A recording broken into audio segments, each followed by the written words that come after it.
नमस्कार विद्यार्थी मित्रांनो, स्वागत आहे तुमचं चालू घडामोडीवाला या YouTube चॅनलवर. मित्रांनो, पोलीस भरती, सरळ सेवा, MPSC तसेच इतर सर्व स्पर्धा परीक्षांसाठी उपयुक्त असणाऱ्या चालू घडामोडी तुम्हाला मिळणार PDF स्वरूपात अगदी मोफत आणि क्विज स्वरूपात सुद्धा आपल्या टेलिग्राम चॅनलवर. जर तुम्ही आपलं टेलिग्राम चॅनल जॉईन केलं नसेल तर त्याची लिंक डिस्क्रिप्शन मध्ये दिलेली आहे. मित्रांनो, आज दिनांक 6 नोव्हेंबर. सुरुवात करूया आजच्या व्हिडिओला. बघा, आपला आजचा पहिला प्रश्न, रशियाने नुकतीच कोणती नवीन अणुपाणबुडी लॉन्च केली? आणि या प्रश्नाचं उत्तर आहे ऑप्शन बी, खाब्रोस्क.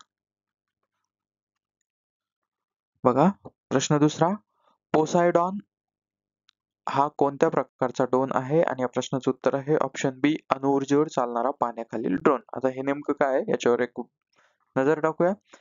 रशियाची नवी अणुपाणबुडी, ठीक आहे, तिचं नाव आहे खाब्रोस्क. वैशिष्ट्य आहे पोसायडॉन नावाच्या अणुऊर्जेवर चालणाऱ्या पाण्याखालील ड्रोन वाहून नेण्यास सक्षम आहे. ठीक आहे. डिझाईन केलं रुबिन सेंट्रल डिझाईन ब्युरोनं.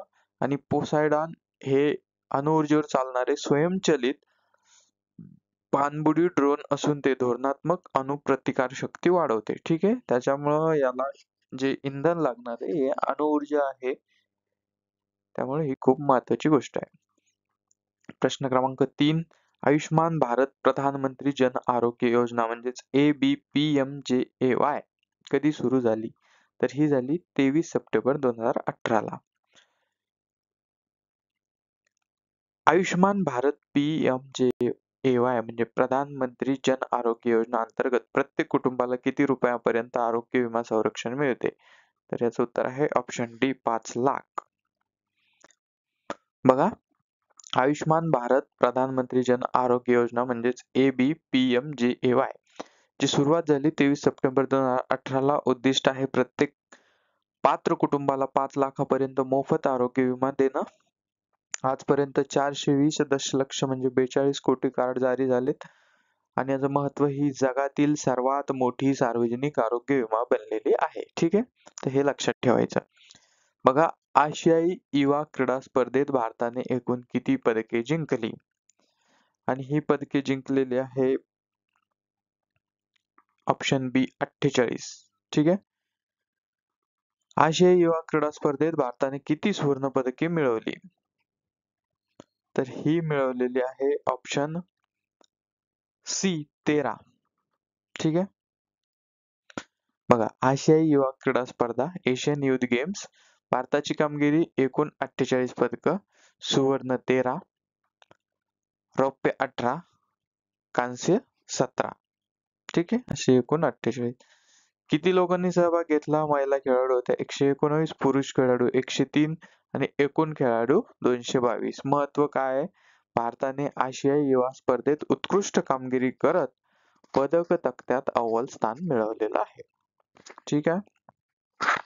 चला, पुढचा प्रश्न बघा. प्रश्न क्रमांक 7, राज्य स्थापना दिनानिमित्त नवीन छत्तीसगड विधानसभा इमारतीचे उद्घाटन कोणाच्या हस्ते करण्यात आले? खूप महत्वाचा प्रश्न आहे. ठीक आहे. आणि ऑप्शन तुम्ही बघू शकता, द्रौपदी मुर्मू, CP राधाकृष्णन, नरेंद्र मोदी आणि राहुल गांधी. ठीक आहे. कन्फ्यूज होऊ शकतं जर आपल्याला माहिती नसेल तर. या प्रश्नाचं उत्तर आहे ऑप्शन सी, नरेंद्र मोदी, पंतप्रधान नरेंद्र मोदी. बघा, नवीन छत्तीसगड विधानसभा इमारत किती एकरांवर बांधली गेली आहे? ठीक आहे, तर ही 51 एकर असा याचा परिसर आहे. ठीक आहे. प्रश्न क्रमांक 8 सी. बघा, छत्तीसगडची नवी विधानसभा पंतप्रधान नरेंद्र मोदी यांनी उद्घाटन केलं. कोणत्या प्रसंगी उद्घाटन केलं? राज्य स्थापना दिन होता त्यांचा 25वा वर्धापन दिन. स्थान आहे रायपूर, क्षेत्रफळ 51 एकर आणि महत्व, राज्याच्या आधुनिक प्रशासनिक पायाभूत सुविधांचा भाग म्हणून नव्या इमारतींचे लोकार्पण. ठीक आहे. पुढचा प्रश्न, प्रश्न क्रमांक 9, भारताची पहिली डिजिटल सागरी मत्स्यपालन गणना कोणत्या कालावधीत पार पडणार आहे? आणि या प्रश्नाचं उत्तर आहे ऑप्शन, प्रश्न क्रमांक 9 याचं ऑप्शन बी, 3 नोव्हेंबर ते 18 डिसेंबर या 45 दिवसाच्या कालावधीमध्ये ही पार पडणार आहे. डिजिटल मत्स्यपालन गणनेत वापरले जाणारे व्यास ॲप कोणत्या संस्थेने विकसित केले आहे? आणि या प्रश्नाचं उत्तर आहे ऑप्शन सी ICAR आणि CMFRI. ठीक आहे. बघा, भारताची पहिली डिजिटल सागरी मत्स्यपालन गणना आहे. चा कालावधी आहे 3 नोव्हेंबर ते 18 डिसेंबर, 45 दिवस.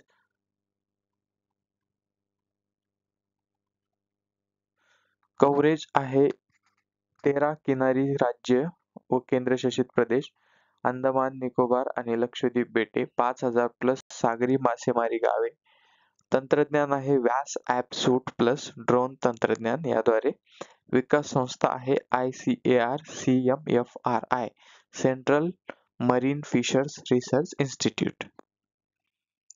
बघा, व्यास ॲप सूट यामध्ये 3 वेगवेगळे ॲप्स आहे. व्यास नाव म्हणजे मासेमारी गावे आणि बंदरांची मान्यता यामध्ये आहे.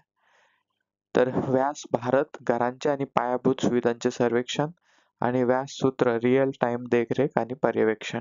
ठीक आहे, तर हे लक्षात ठेवायचं. प्रश्न क्रमांक 11, खालीलपैकी कोणते बंदर डिजिटल मत्स्यपालन गणनेतील प्रमुख बंदरांमध्ये आहे?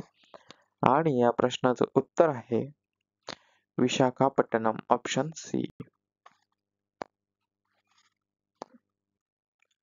बघा, प्रमुख सागरी बंदरे विशाखापट्टणम, काकीनाडा, तुतीकोरीन, बंगळुरू, बाणपूर. चला पुढचा प्रश्न बघूया.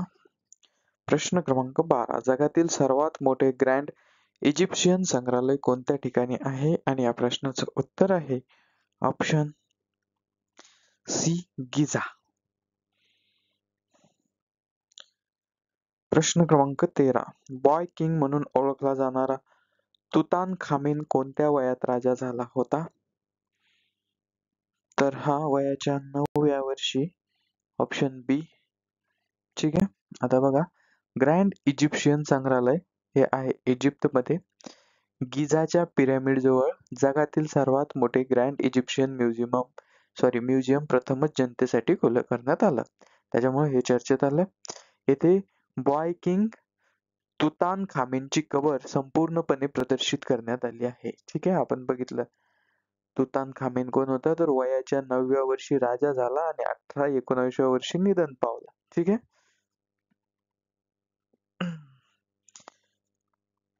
चला, त्यामुळे हा मुद्दा चर्चेत आलेला आहे. पुढचा प्रश्न क्रमांक 14, 2025च्या पॅरिस मास्टर्स टेनिस स्पर्धेचा विजेता कोण ठरला? आणि या प्रश्नाचं उत्तर आहे ऑप्शन सी, जानिक सिन्नर. ठीक आहे, बघा, पॅरिस मास्टर्स टेनिस स्पर्धा 2025 विजेता ठरला जानिक सिनर, जो इटलीचा आहे. तर उपविजेता ठरला फेलिक्स ऑगर ॲलियामिस, जो कॅनडा या देशाचा आहे. आणि या विजयानंतर जानिक सिन्नरने ATP जागतिक क्रमवारीत अव्वल स्थान पुन्हा मिळवले. ठीक आहे, तर ही याची कामगिरी आहे. प्रश्न क्रमांक 15, बिहारमधील कोणता तलाव अलीकडेच रामसर स्थळ म्हणून घोषित झाला आहे? आणि या प्रश्नाचं उत्तर आहे ऑप्शन सी, गोगाबिल तलाव. बघा, रामसर स्थळ, गोगाबिल तलाव, बिहार.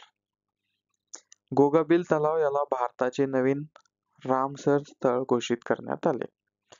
हा ऑक्सबो सरोवर म्हणून नद्यांच्या नैसर्गिक संगमाने तयार झाला आहे. ठीक आहे, ही खूप महत्वाची गोष्ट आहे.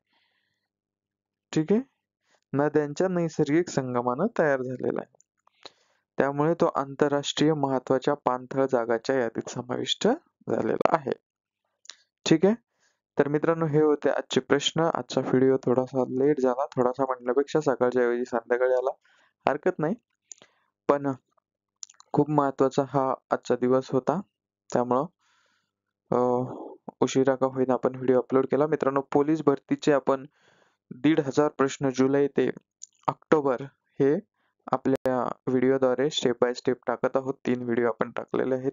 जे कोणी नवीन पोलीस भरती करत असेल त्यांनी ते नक्की बघावे.